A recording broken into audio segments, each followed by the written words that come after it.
welcome all of you joining the public presentation organized by the Occupational Health Center. Today, the topic is about how to reduce the risk of musculoskeletal disorder while you're working from home. We are so pleased to have Andrew Dovey. He is an agronomist of the Occupational Health Center to join us to do the presentation. Today, we will be trying some little bit special with some polling questions, discussion, and also have a live demonstration in this session. And also with the Q&A after that, after this presentation.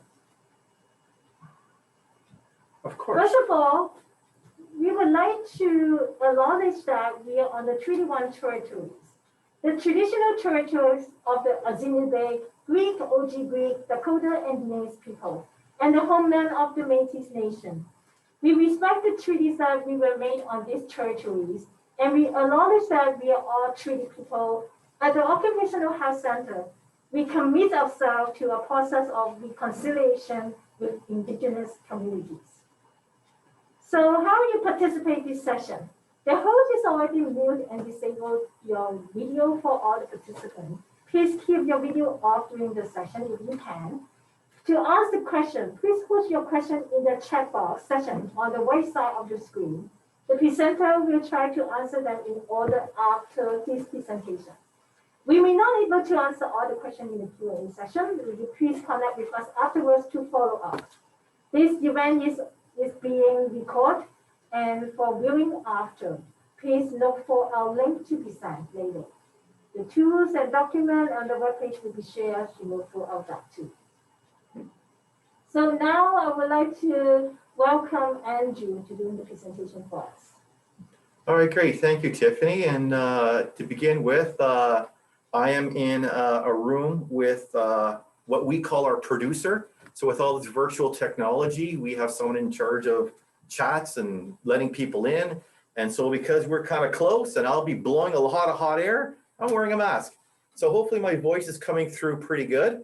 I see a couple of people here, they're nodding their heads, so good. That's step one. All right, so this is going to be a little bit different than other presentations.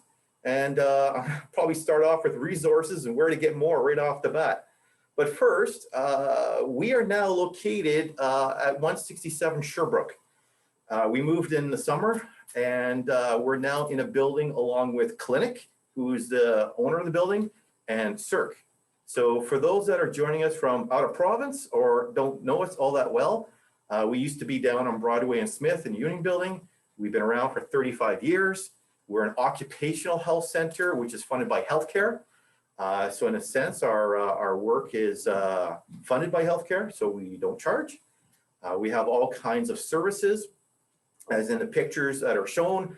Our website is full of information. We have a library, and we have doctors. We have doctors, occupational physicians specifically, that meet with injured workers who will spend hours with them to figure out what's going on, and beyond just the physical assessment, but go into great detail in terms of the work.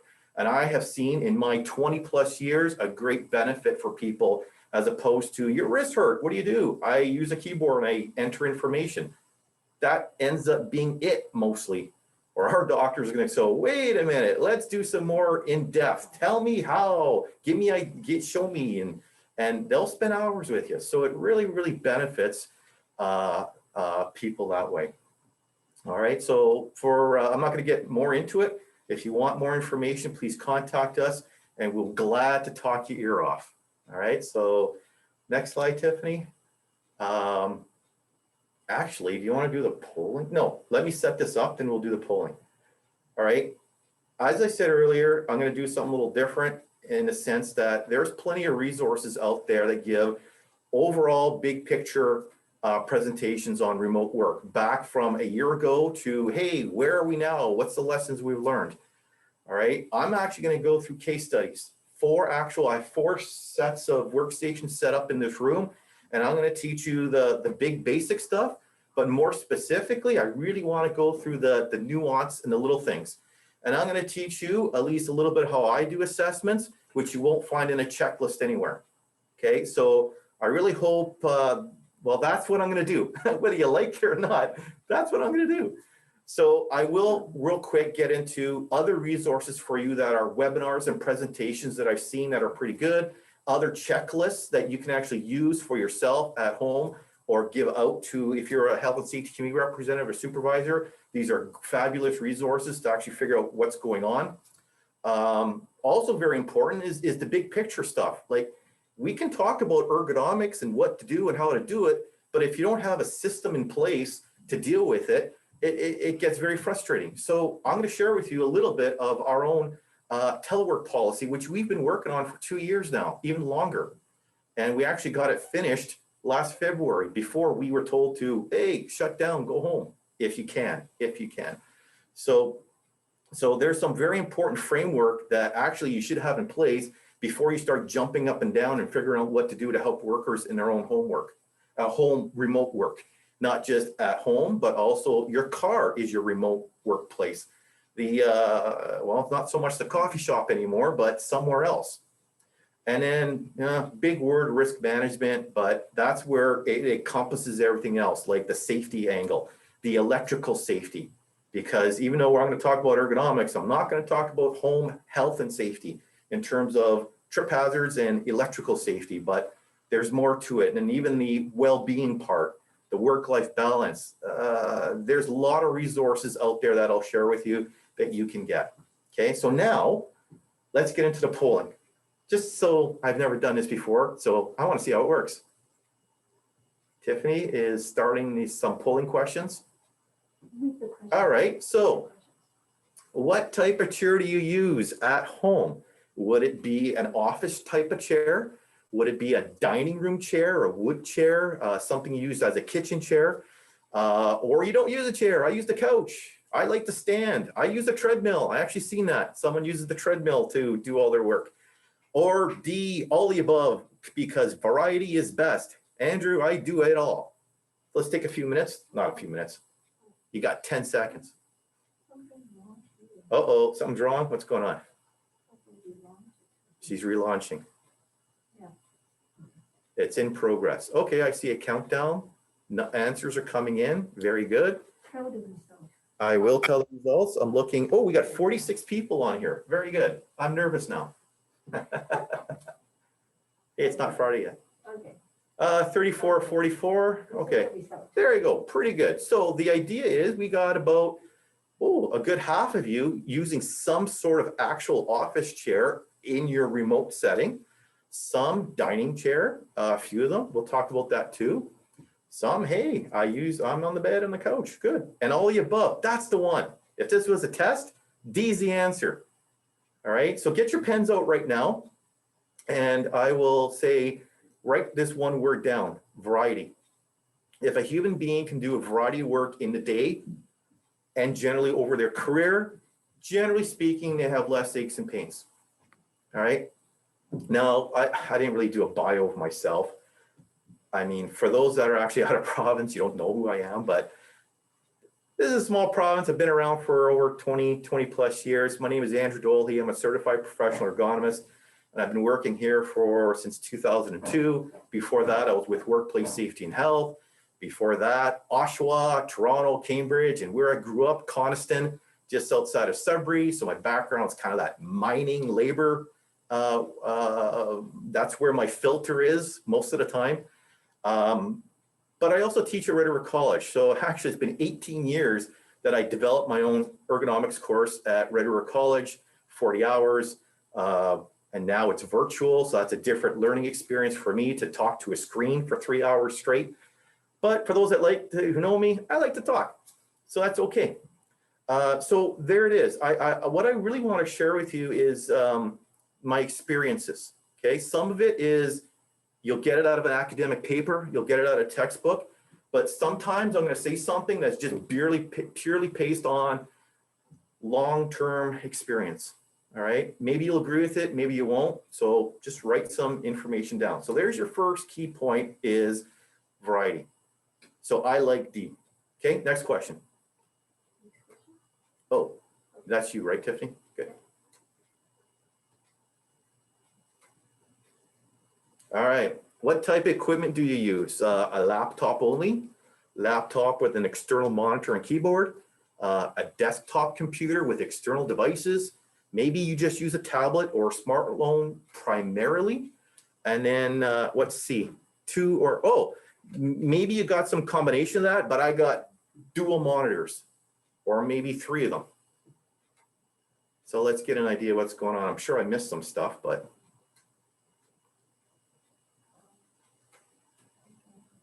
So while that's going on, the resources I give you, some of them actually have references to academic papers, which are actually did real surveys that said, what are people experiencing now versus last March? All right, so if you're kind of interested in actual evidence-based, you can get that information there. So what do we got here? We got primarily a laptop only, some external devices, so I like that.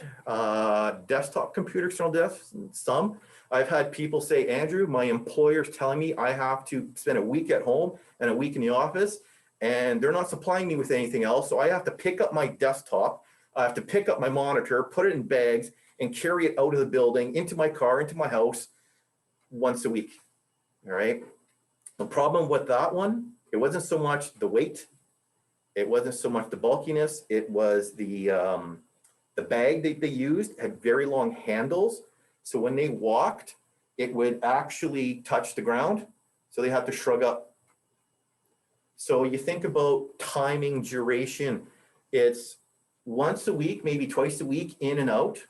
So, okay, not 8 hours a day. It was a few, let's say 10 minutes here and there of carrying. But that was enough of what you would call out of the normal work duties. So out of the normal work, you are now grabbing something kind of heavy and shrugging up. They are getting it right in the elbow. All right, now that's not a chronic condition. That was more of the acute, but I say good on the worker because they said, this isn't right. Something doesn't feel right. Before it gets really bad, I'm going to report it to my supervisor. So you know what, now that I'm talking, that's point number 2. Write that down. If a human being can catch the aches and pains early, figure out what's going on and make some changes, maybe some treatment early, everything works well. Hey, Andrew, chiro, massage, physio, acupuncture, yoga, name it. They all work wonderful when it's kind of in that early aches and pain stages. But if you let something become very chronic, all the healthcare, it's hard and difficult to treat. So let that come across to you. Let that sink in. Early reporting of signs and symptoms is a good thing. All right, so back to this. 2 more monitors. Oh, a few people. No. Now it's launching the third one. Oh, the third one? Well, I do have dual monitors as one of my setups, so that'll help you out. Okay. All right, have you considered ergonomic issues such as lighting? Oh, other issues like a hard desk edge or indoor air quality while at home or remote. Okay, everyone's so fixated on the chair and the laptop and the desk, but what about the other issues that actually can be just as important and contributing to the aches and pains? So half of you are yes, half of you no. So I'll bring some of those issues up today when I talk about the 4 case studies. All right, end polling. Do we have any more? That's it? Just my 3. Okay, good. So that worked out pretty good. That was my first time doing polling. I'll clear that off. Okay. All right, so I promised you some resources right off the top, okay, because there's some good stuff. First of all, there is our website, the mflohc.nb.ca. I did an hour and 50-minute presentation in May of 2020. So if you really want a lot of good information, all packed into almost 2 hours, you can go to our website, go to our resources, and check out our at-home ergonomics back in May. Now, I did listen to a pretty good overall presentation done in August from the Canadian Society of Safety Engineers. And they had a consultant who did a home remote office. A lot of good pictures, a lot of good issues. Now, not just the ergonomics, but the broad issues that all encompass that. So if you're looking for a lot of other logistics issues and safety issues, plus ergonomics, what sort of is working, what's not working, that's a good little presentation there too. And the third one that I can talk about is the Ontario Health Clinics for Ontario Workers. Now, the occupational health clinics for Ontario workers out of Ontario, they have a whole link on safely working from home, ergonomic tools, little bit of PDF resources, and so forth and so forth. All right. So as I said, I really want to get into the case studies, both the big things and subtle. So that kind of information, there's some resources for you. Tiffany, next one. Checklist. So the two primary checklists that seem to work pretty good is our own. So that's again on our website, and it's paper-based, and there's all kinds of different sections. We teach this to our health and safety committees when we do training, who then go out and use this checklist. It's also very good as a self-assessment checklist for workers. So normally we don't say, throw up your hands, hey, I have a problem, health and safety committee person or ergonomist, come help me. It would be, you're new to the job or your first indication that something's not right. Here's this checklist, fill it out so that you can start thinking about the issues. You can start identifying some issues, and then the committee person will come in and review it with you. So as a system, that seems to have worked pretty well. All right, so this is something you can send out to your remote workforce, have them fill it out. So at least one, you're on the same page in terms of language and communication. Two, instead of saying, I don't like my chair, you can specifically say it lacks this, or this isn't adjustable, and this is why I think I'm hurting. So it's a good self-assessment checklist along with the committee to go through. So download that. I'm not going to go through it line by line. And then the next one is a computer-based one, again, out of OCal. They call it Rosa, and it's actually being updated now. So keep an eye on that one, check it out. There's some good information there. It's nice, click, click, click, and it tells you what's going on and helps you. Now, basic ergonomic principles in the office, at work versus at home, kind of the same thing, more or less. But it depends, and I'm going to talk about that very shortly. The next sort of resource that I said was very important and that you should get, it's not on our website yet, but I'm going to get it on there by today or tomorrow, is our sort of framework of our telework policy and procedures. All right, this is very important. So if you said, Andrew, I need to start figuring out how to help people in their home office environments, I'd say leave that. The first thing you need to do is set your program up. So what are your definitions? The rationale for doing this, the accountability to participation, the security of confidential information needs to be worked out, all those logistics. The one I highlighted there is the telework program plan. That seems to be the best part that's working for us, is each individual person sits down with their supervisor to work out their working from home plan and go through that. Okay, so collective agreement stuff like salary and benefits, but also equipment and supplies. Who's going to pay for what? The paper, the ink, the list can go on and on and on. So those things need to be worked out. The work area assessment. So that needs to be done, not just ergonomics, but health and safety. So that's why I said that checklist is used by us as our, what remote area are you going to work at, whether it's your home or your car, because you're car based or whatever. And then a cancellation, mutual cancellation within whatever. So if you're interested in that, we'll have something like that on our website soon, or send us an email and I'll send it to you. All right, next. So risk management, that's a very nice professional safety management term that involves both the safety at home, like electrical, I mentioned that, the communication, the technology, logistics. I mentioned already the remote policy, your well-being, whoops, Tiffany, duty of care, working relations. So I'm not going to get into all of that, but it's very important. So as far as resources, each one of the presentations I mentioned, there's parts of it that touch on those different issues. So as far as the big picture, you do need to put something together. Now, the only one that I listed there is actually a consulting company of the United Kingdom. They have a trade magazine. And they really did a good job of putting all this together. It's aimed at a safety professional level, but there's some good information in that. So I'm not going to endorse it. I'm just going to say, go read it, see if it works for you. Okay. All right, let's get into the good stuff now. All right, I titled this, It Depends. Okay, Andrew, what should I do to set up the workstation at home? Well, it depends. Should I buy a new chair? It depends. Should I do this? Should I buy those ergonomic mice? It depends.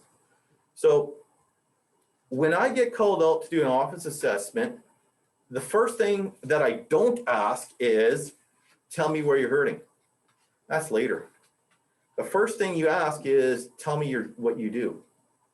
Because how you set up a workstation normally and outside at home or even in home now, that's what I'm saying, is are you glued to your chair 8 hours a day? Are you entering information from your brain or from documents and your brain at the same time or even separately? So you're doing desk work, then computer work. How you set it up depends on the job demands. Are you on the phone and taking notes or entering information? So are you doing that kind of stuff, right? So are you meeting with anybody? I guess non-COVID times you would meet. So having a monitor in front of you and always bending over to see somebody, it depends where the monitor goes. It depends on everything else. So as we go through the case studies, it's going to be a little bit of that. But it's more than that. It's also now the ergonomic principles. So for those that know me, sometimes I say, take the textbook and throw it out the window, because sometimes you need to change what you're doing, right? So you follow that checklist, but you might have to be a little more flexible, a little bit more creative, a little bit more artful, because you're going to have to make decisions. We would all love to have perfect, awesome setups, not always reasonable and practical. Now, the last one that you don't really get in checklists is worker characteristics. So at some point down the road, you're going to say, okay, so is this a chronic condition in your shoulder? That informs what you do. Versus, it just started bothering me last week. Okay, that might slightly change what you do and how you do it. Now, as a system and as a workplace, we kind of want to make everything cookie cutter. We want to make everything set so it seems fair. Why did this person get a sit-stand workstation, but this person didn't? Because worker characteristics is a layer, the job demands is a layer, and the ergonomic principles is a layer of what you're doing. All right, so here's one of my pictures. All right, I'm watching Zoom for hours at a time. What are your demands? Okay, how long? What do you have to do? Okay, that'll inform what we need to do. Basic ergonomic principles, looking down at your knees on the neck, and so forth and so forth. I can go on and on, but I want to get into the case studies anyway soon. So as we go through the examples, keep that in mind. The demands will change a little bit of what you do and the worker characteristics. Now, the next one is something that most of you have not seen before, and you'll never see it in a checklist, but this is as important as anything else. It's something I've been doing for 20 years, but nowadays we call it psychological health and safety, taking into consideration the well-being of the worker and trying to, 10 years ago or 15 years ago, it was how do we get workers to accept change and do things differently, behavior modification, they call it. Nowadays, it's the big thing with psychological health and safety is trust. How much do workers trust the safety committee, the supervisor, the workplace to make a safe, physical and psychological safe workplace? Do they listen to my issues? What things can we do to make it better? So I've kind of seen a lot over the years in terms of this, but here's the thing. What you do and how you do it also depends on the worker's perception of the work. Some love it, some hate it, some go, eh. Personally, I'm in the middle. There are things that I like about it, and there's things that I don't like about it, and I'd rather be in the office than at home sometimes. So what reflects someone's both physical and their own psychological safety depends on their perception of it. Am I getting myself into a situation that I see as being good or bad? Okay. Next part is your appraisal. How bad do you think it is, or how good do you think it is? So I have had examples where people started to worry about their workstation, the aches and pains. The ergonomists would go in, do an assessment and find, you know, it's actually not bad. If you just do these little tweaks here and there, and all of a sudden the person's own stress levels go down, because now they are appraising their situation as being not that bad. Whereas and now think of it this way, I'm hurting, I'm kind of stressed out that maybe I don't think I'm going to get better. I think maybe people might believe me or not believe me. You do that checklist, you come in and say, yeah, you know what? There are issues here. Oh, you mean it's not me? It's not me, I'm getting older? Oh boy, I hate that. When workers say, oh, Andrew, I'm getting older. No, that's another story. Most of the time, it's the job. Let me just leave it at that. Okay. Most of the time when someone says, hey, Andrew, it's me, I'm getting older, I'm feeling it now.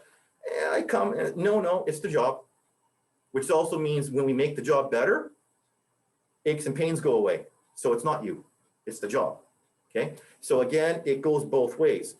Hey, you know, these aches and pains you're having, it's not really the job, or these aches and pains you're having, it is the job. So your appraisal of the issues changes too, how you perceive the work and such. And the last one is capacity to cope. That's sort of your catchphrase in terms of, well, if I make these equipment changes, that's improving my ability to cope with the issues. If you go into the realm of stretch breaks, stretching, mindfulness-based meditation, any of those other individual things that you do for the individual, that could be seen as ways to increase somebody's capacity to cope. However, just going into the workplace and saying, well, you can't because it's a home, giving them that checklist and saying, fill this out and we'll do it together over remote, that itself makes people, well, it boosts morale and it actually helps people feel like something's being done. So capacity to cope could be the individual person in terms of what can we do to increase stretch breaks, stretching, variety of work, remember I said that? And also the mental health side, the work-life balance. There's also the physical side. So you can't just say, I'm gonna get you a chair that fits you, I'm gonna adjust it to you, and then boom, we're done. You need to put it all together.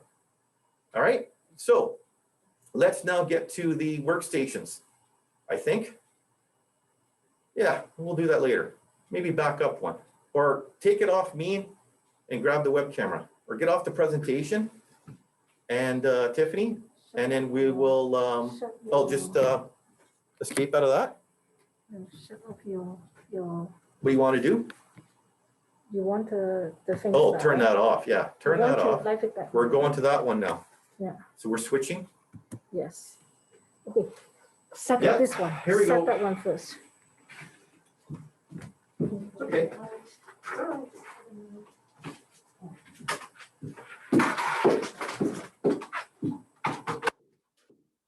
Once you're done, let me know. Oh, I have to stop sharing. Stop sharing this content.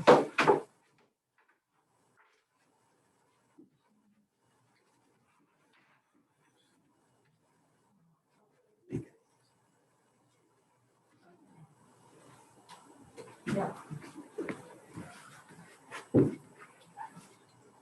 All right. Oh, boy, that's not balanced. All right. Tiffany, how are we doing? Yeah, we're doing good here. Yeah? Can I see myself on this screen? Yes. How do I see myself on this screen? So I know that I'm doing okay.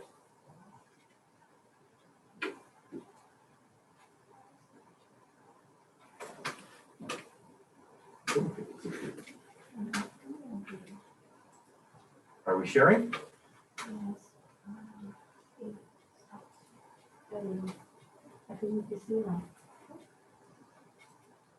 Do we want to share or not share? You want to see Hello. Okay, so we want that web camera though, right? Okay, I see myself, but what are they seeing? My face or beside me? Ah, there you go. Nice. We see both. See both. Oh, good. Actually, that's.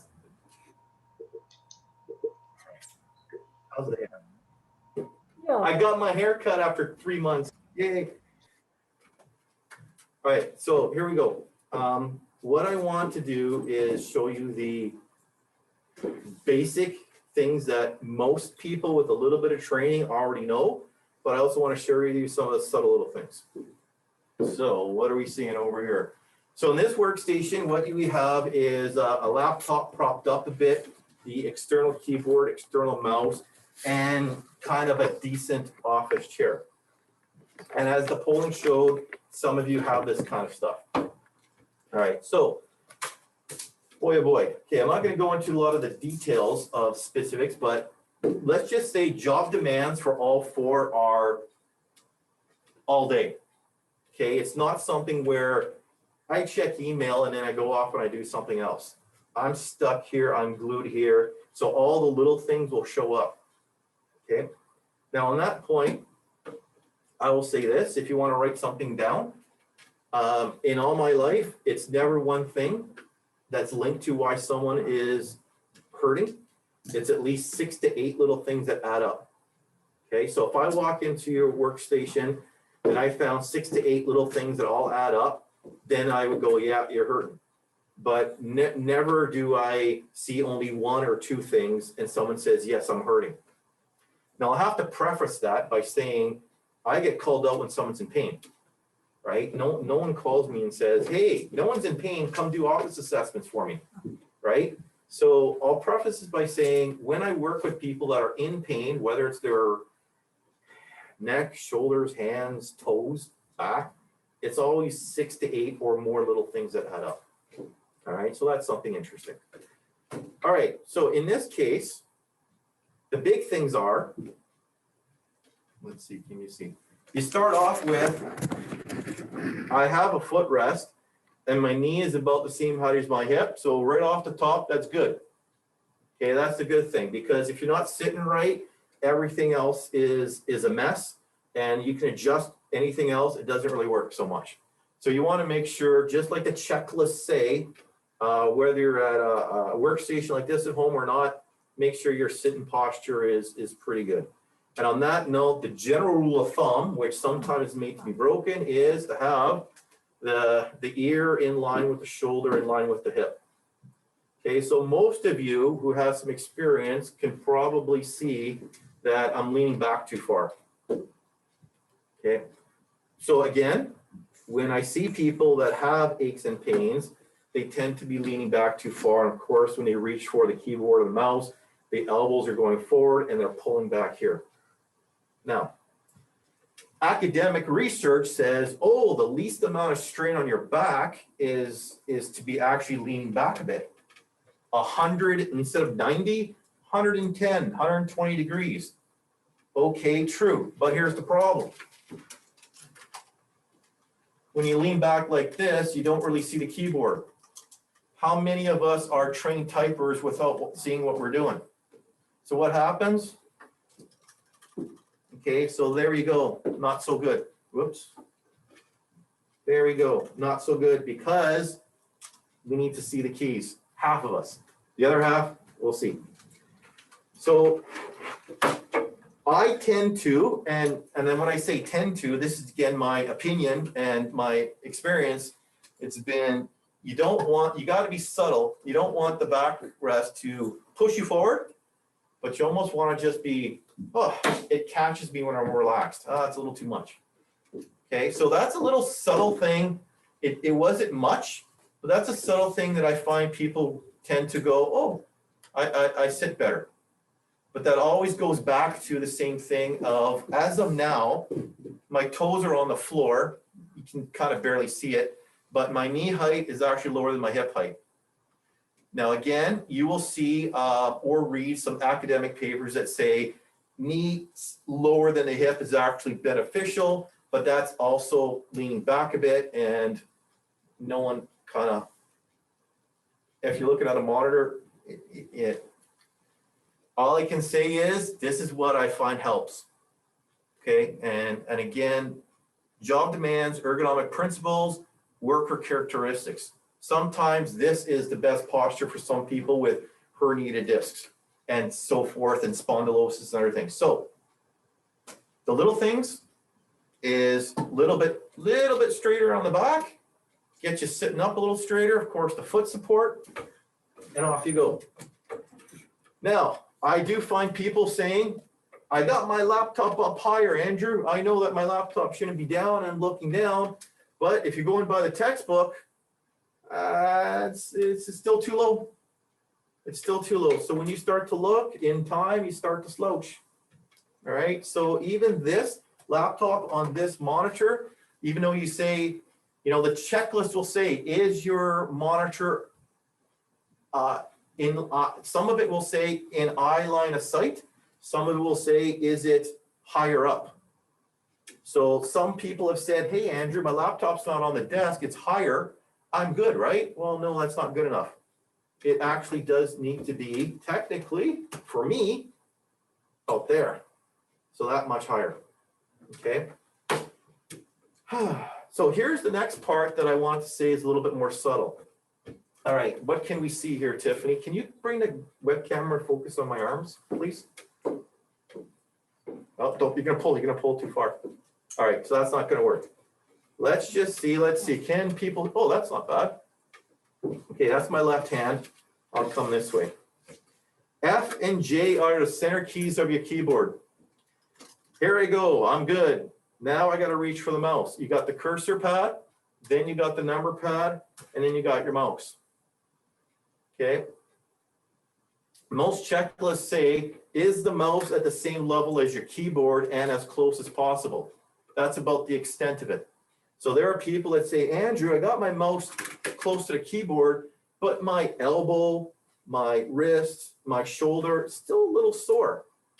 Well, I'm going to tell you something.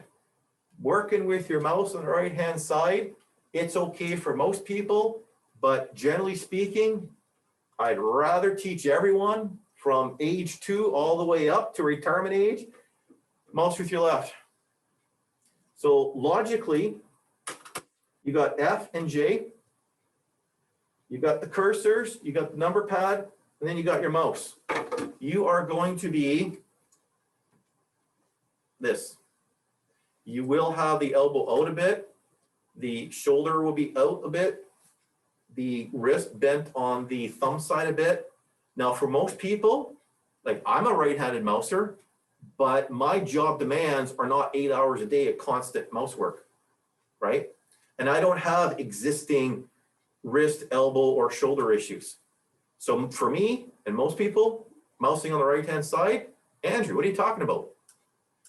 But I get called in when someone's in pain and it's either a chronic or acute here, here, or here, and even up in the neck too, a little bit of a twist, because when you reach over, tend to twist slightly, okay? So in that case, it's like, well, there's some options. There's about 3 main options. The one I'm going to talk about right now, mousing with the left hand. So instead of out, boom, there you go, right?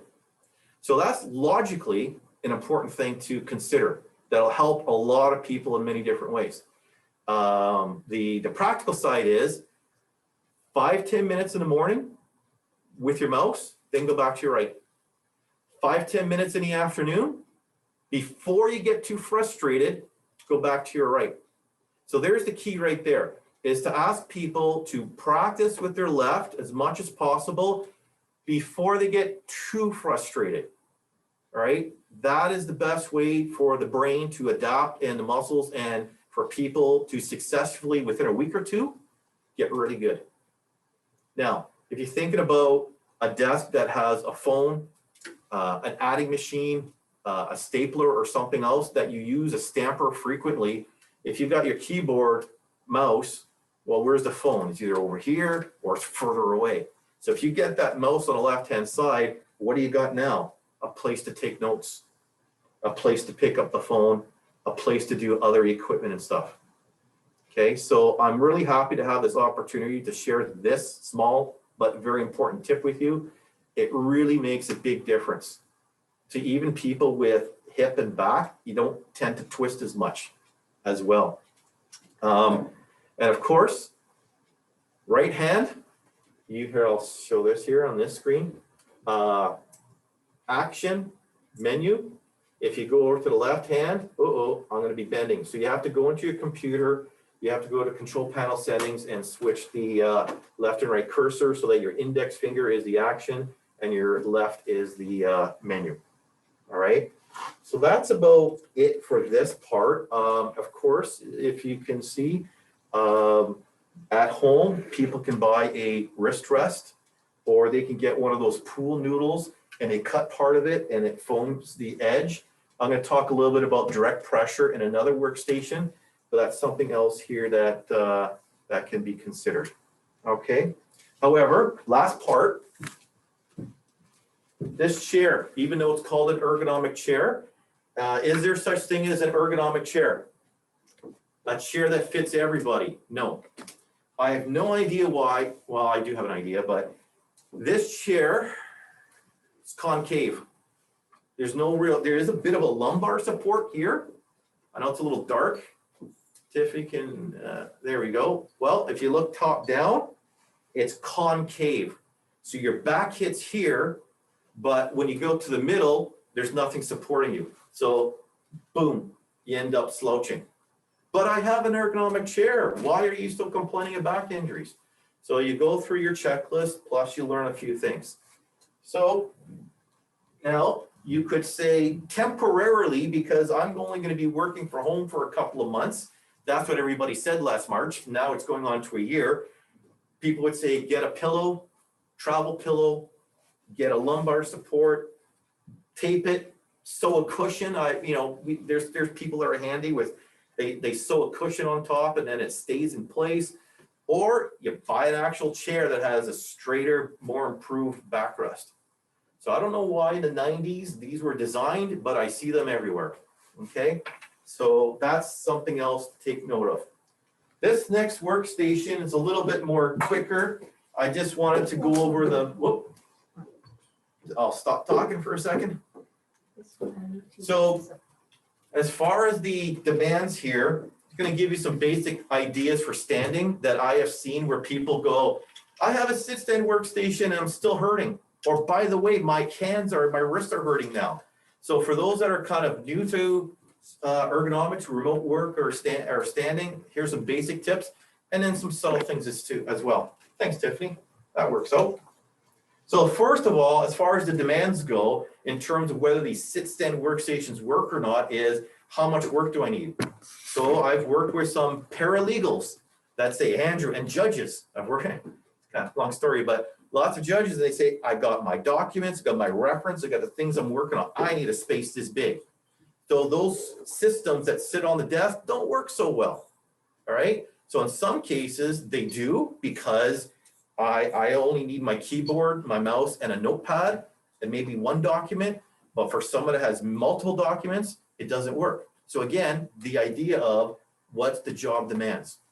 So the very basics that a lot of you probably know are when the laptop screen is too low, even though it's on stacks, again, hey, Andrew, I got my laptop up higher. That's still too low, especially when you're standing, because what happens when you start looking down, you start to lean.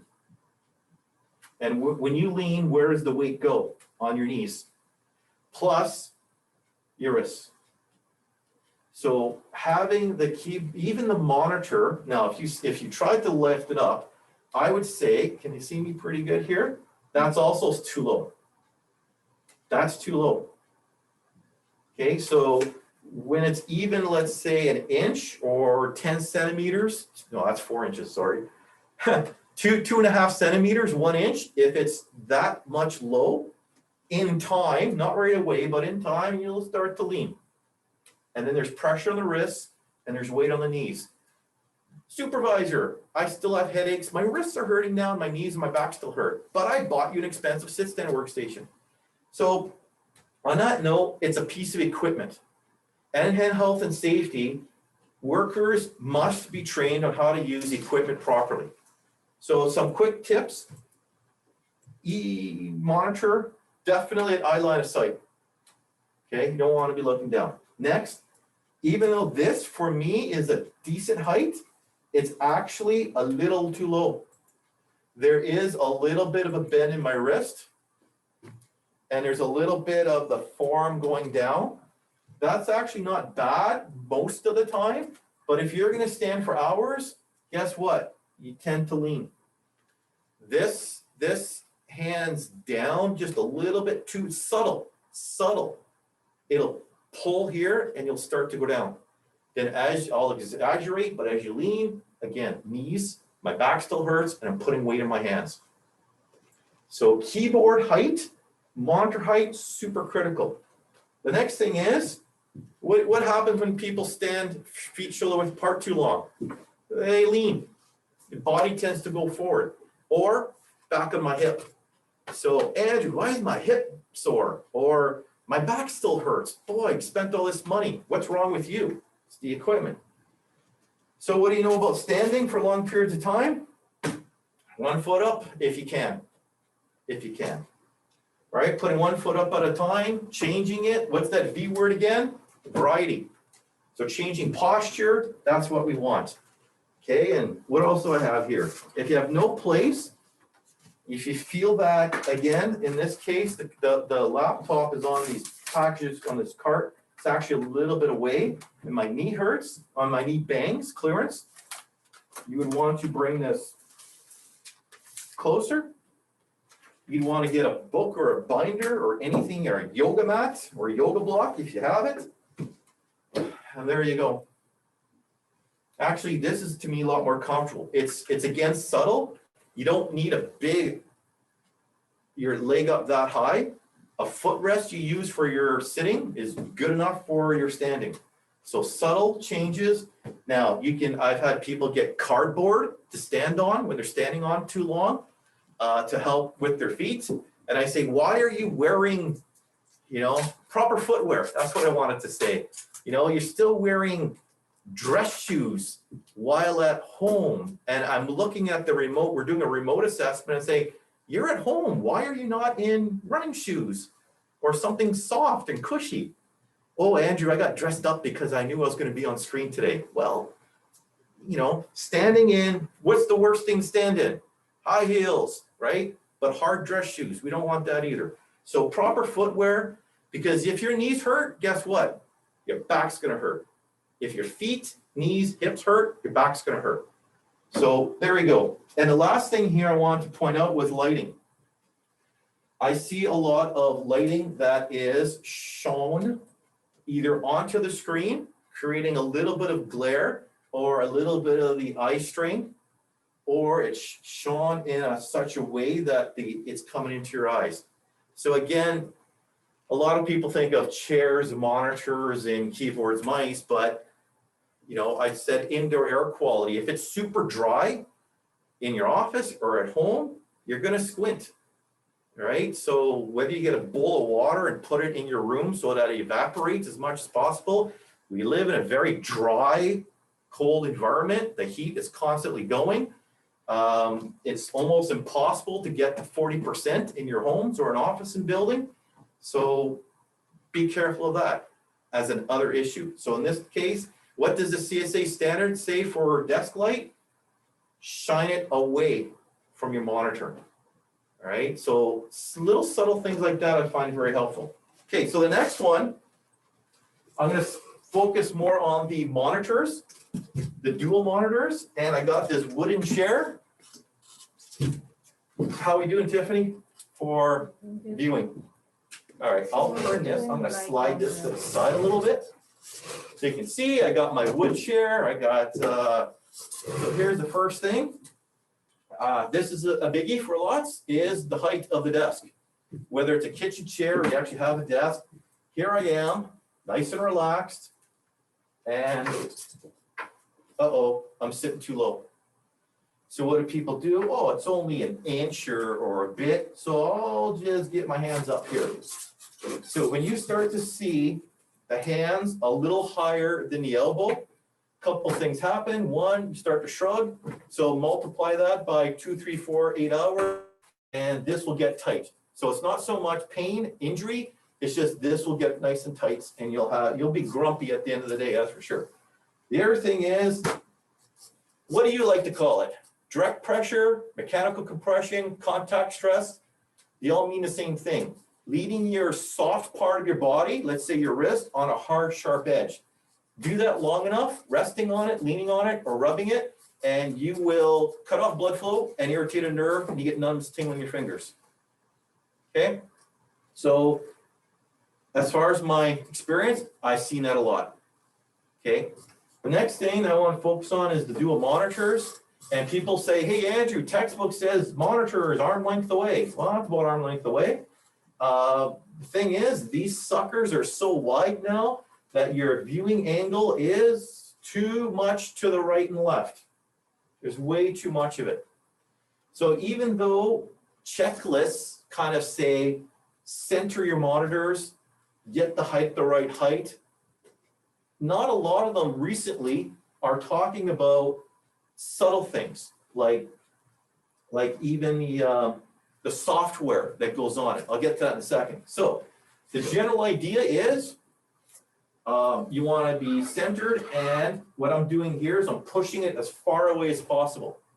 The idea here is that when you look, you want your eye line of sight almost, let's say, about 45 degrees, plus or minus a bit, so that you're not turning your neck so much.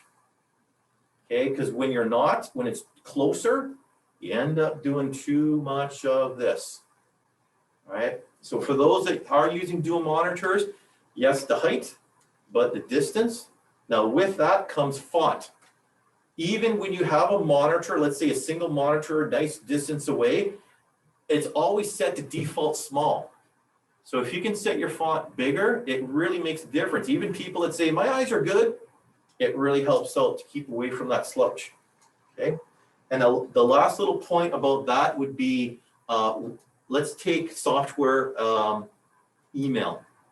If you're looking at your left, if you say, Andrew, I use my monitors 50% of the time, I'm looking at both, so it's pretty straight. But if your email is here, what's always on the left side? The inbox. And then there's the messages. And what's right about here when it comes to email?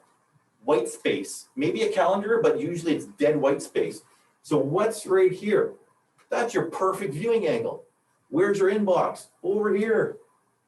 So a little tip, subtle, that you don't find in checklists is put your email on the right-hand side if you can, or Excel, because like in Excel, everything is column A, B, C.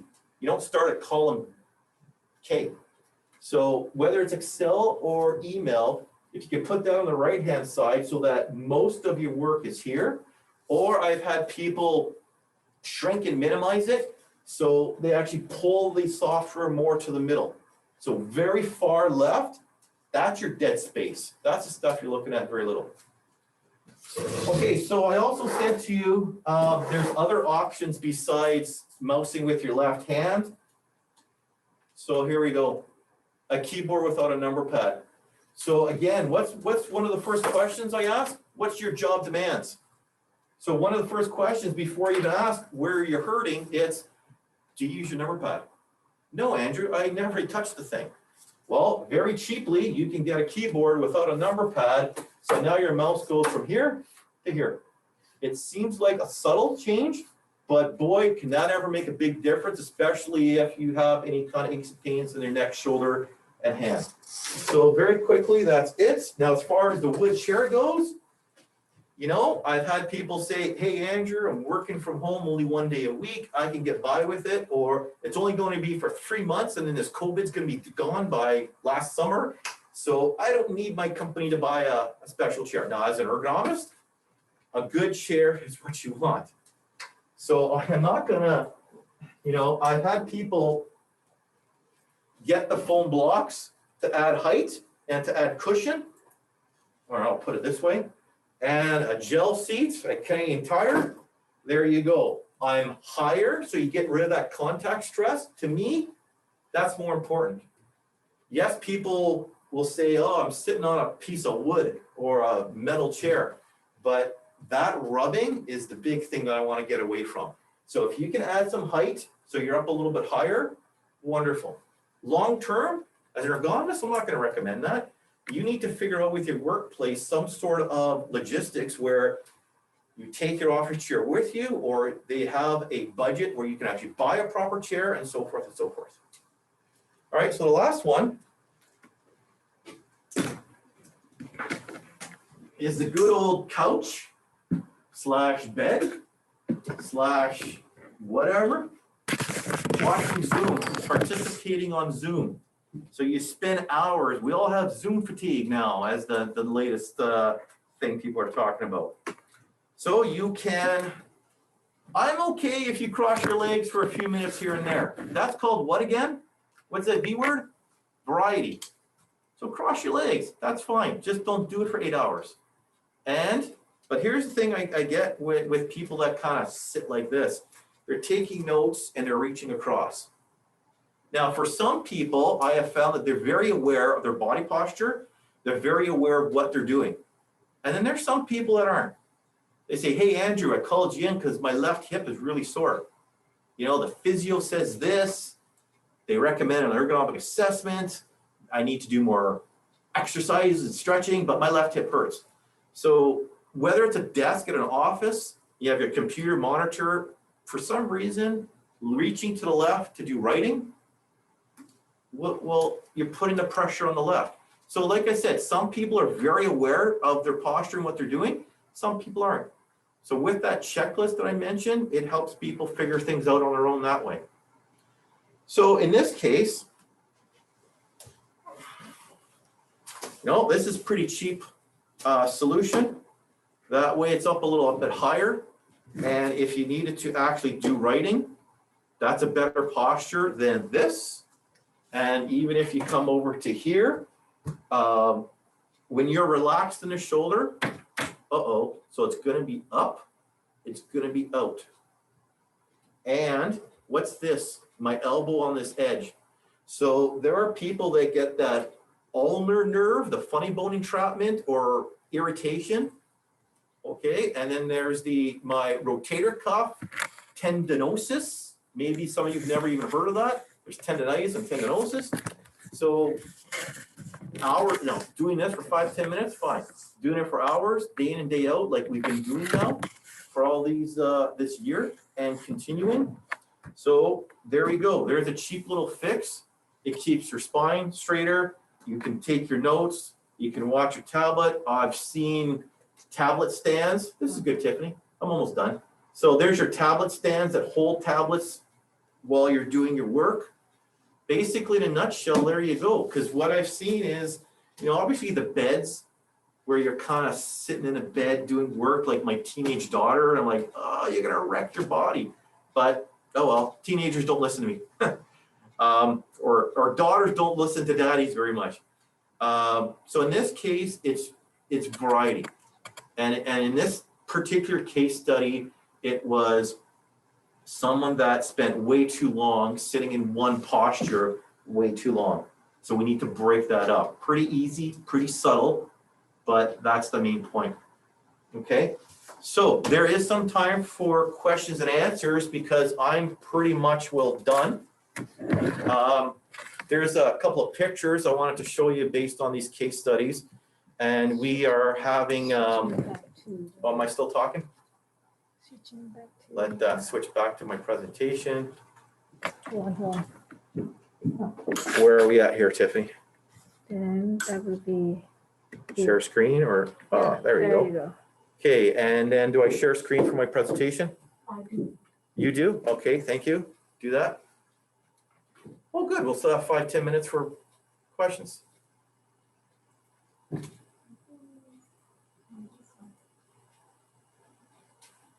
All right, so yeah, there we go.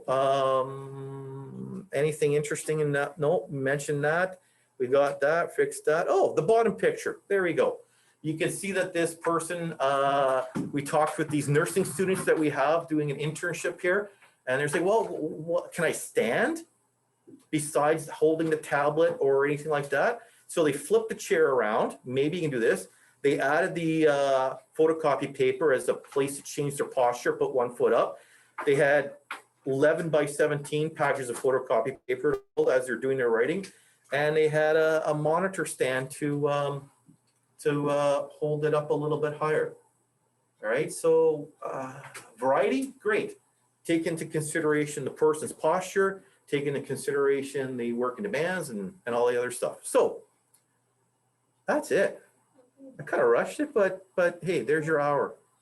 So Tiffany, Let's see, have any? yeah, you go through the chats for a quick second, answer the questions, and I will just mention that next week for International Repetitive Strain Injury Awareness Day, we are having a 3-hour talk, not by me, by folks from here and Ontario, talking about MSIs and the psychological health and safety link to it, right? So that's going to be, that's interesting, that's information. So go to our website and see if you want to also get more information. Making a link between psychosocial factors and MSIs. And one more thing.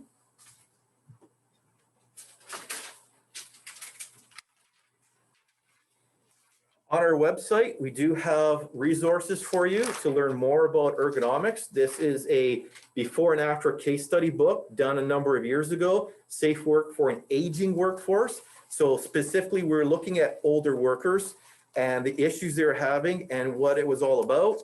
So we have pictures of before and after. We have a risk level, how bad was it?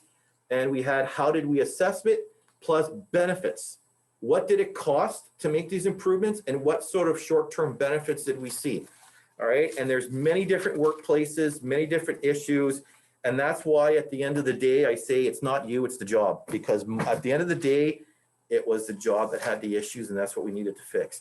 This one, a little bit thinner, but very powerful because it's talking about making accommodations in the job to help injured workers. So for example, we have an injured worker with low back problems.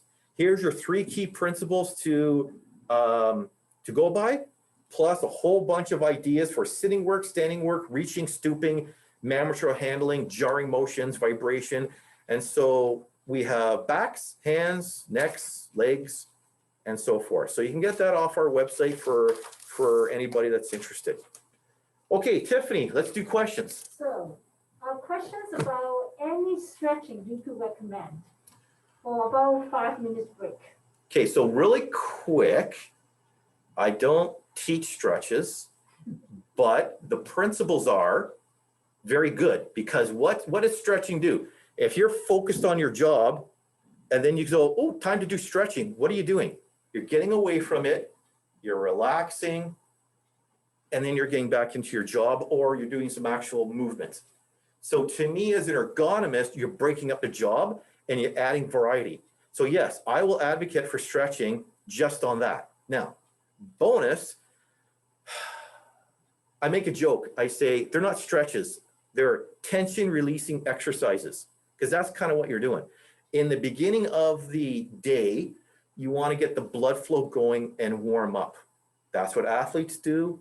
That's what workers should be doing. As the day goes on and you're working, tension builds up. So you want to do stretches that release the tension mid-shift, or even honestly, we should be doing a cool down or a way to de-stress, decompress after the day. So really, if you really want to be good, we're going to find a way to allow workers after their time. Maybe because we're talking about remote work, it's okay, 4:30, you're done. By the way, as a safety committee, we want you to take some time to decompress, to de-stress, do some stretches before you go start making supper, before you go pick up the kids at school and you get into that. All right. So just on that note, that's good. Now, specific stretches, well, it depends on the individual because the old stretches of lean back, touch your toes, if you have a bad back of some kind, that actually makes it worse. So I don't actually tell people specifically what stretches to do. I would say, here's a book of stretches. We should be doing them. Go to your healthcare professional and they'll go, you know what, Andrew, because of your bad wrist, instead of doing this or doing that, I want you to just each individual finger or just shake your hands out. While you're recovering or while you're strengthening up the problem, that's what I want you to do. So I'm a little leery about giving workers specific stretches. Okay, next question. No more questions. No more questions? No. Okay, so I'm seeing a lot of pop-ups in the chat saying thank you, thank you, thank you. So again, I work here 3 days a week. So if you send me an email, I will, with questions, I will respond within a day or two. If you're in the city or in the province, we are there for the entire province. So just because we're Winnipeg doesn't mean we can't go out. Now with COVID, it's a little different, but maybe we can do some remote training. We're getting pretty good at that.